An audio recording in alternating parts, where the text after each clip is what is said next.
أيها الذين آمنوا صلوا عليه وسلموا تسليما اللهم صل على سيدنا محمد وعلى آل سيدنا ومولانا محمد وبارك وسلم وصل عليه الصلاة والسلام عليك يا سيدي يا رسول الله وعلى آلك وأصحابك يا حبيب الله. حمد و صلاۃ کے بعد واجب الاحترام عزتوں کے لائق جناب صاحبزادہ صوفی محمد امجد صاحب دامت برکاتہم العالیہ اور جناب حافظ محمد یاسر صاحب، حافظ محمد وقاف صاحب مدظل عالیہ اور میرے معزز اور محترم بزرگوں اور نوجوان دوستوں،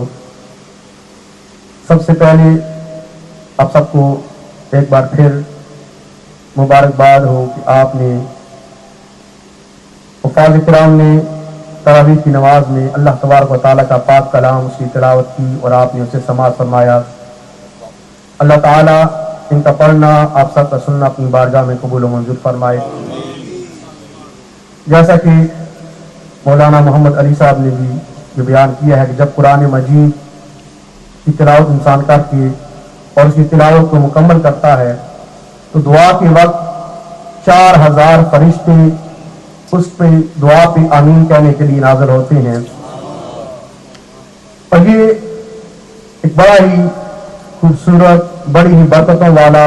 دعا کا وقت ہوتا ہے، قبولیت کا وقت ہوتا ہے. اور خصوصاً آج کی یہ عظیم الشان رات، آج کی یہ برکتوں والی رات، جس کے بارے میں جس کی فضیلتوں کو بیان کرنے کے لیے مجھے حکم کیا گیا ہے، اللہ تبارک و تعالیٰ قرآن مجید فرقان حمید کی اس مشہور و معروف سورہ مبارکہ میں ارشاد فرماتا ہے إِنَّا أَنزَلْنَاهُ فِي لَيْلَةِ الْقَدْرِ کہ او میرے کلمہ پڑھنے والے، او میرے کلمہ پڑھنے والے میرے بندوں، میری وحدانیت کو ماننے والوں، میں نے اس پاک کلام کو، اپنے قرآن مجید کو، میرا پاک کلام، میری عظمتوں میری عظمتوں والا کلام، میرا وہ شانوں والا کلام جس کی تم تلاوت کرتے ہو، جس کی تم تلاوت کر کے لذت حاصل کرتے ہو، اور جس کی جب تم تلاوت کرتے ہو جس کے ایک حرف کی تلاوت کے بدلے تم 10 نیکیوں کا ثواب حاصل کرتے ہو. میرا وہ عظمتوں والا کلام، میری برکتوں والی کتاب جس کے حروف کو پڑھنا بھی ثواب ہے، جس کے حروف کو سننا بھی ثواب ہے، جس کو دیکھنا بھی ثواب ہے، وہ عظمتوں والی کتاب اور عفتوں والی کتاب میں نے لیلۃ القدر کی رات میں نازل فرمائی ہے، میرے سے لیلۃ القدر میں نازل فرمایا ہے. وہ عظمتوں والی رات، وہ قدر والی رات، وہ برکتوں والی رات، وہ ایسی شانوں والی رات ہے کہ اے میرے کلمہ پڑھنے والوں تمہیں معلوم نہیں کہ کتنی شانوں والی وہ رات ہے. میں نے کتنی عظمتیں اس رات کو عطا فرمائی ہے، کتنی برکتیں میں نے اس رات کو عطا فرمائی ہے، تم اس بات کا اندازہ بھی نہیں لگا سکتے. رب ذوالجلال قرآن مجید میں ارشاد فرماتا ہے وَمَا أَدْرَاكَ مَا لَيْلَةُ الْقَدْرِ کیا میرے بندے تمہیں کیا معلوم، تم کیا جانتی ہو اور کیا جان سکتے ہو، تم کہاں اندازہ لگا سکتے ہو کہ میں نے اس رات کو کتنی عظمتیں عطا فرمائی ہے. یہ لیلۃ القدر کیا ہے تمہیں کیا معلوم ہے؟ آؤ میں تمہیں بتاتا ہوں. میرے پاک کلام کی آ کے تلاوت کرو، میرے پاک کلام کو کھول کے اسے پڑھ اسے سمجھنے کی کوشش کرو، میرے پاک کلام سے آ کے سوال کرو کہ اے رب ذوالجلال کے پاک کلام ذرا بتا تو صحیح لیلۃ القدر کی عظمتیں کیا ہیں. What is لیلۃ القدر? What is the greatness of لیلۃ القدر? رب ذوالجلال کا پاک کلام جواب دیتا ہے اے مجھے پڑھنے والے، مجھ سے سوال کرنے والے، آ میں تجھے بتاتا ہوں کہ لیلۃ القدر کیا ہے، لیلۃ القدر کی عظمتیں کیا ہیں. فرمایا لیلۃ القدر خیر من الف شہر، یہ ایسی عظمتوں والی رات ہے which is better than 1000 months.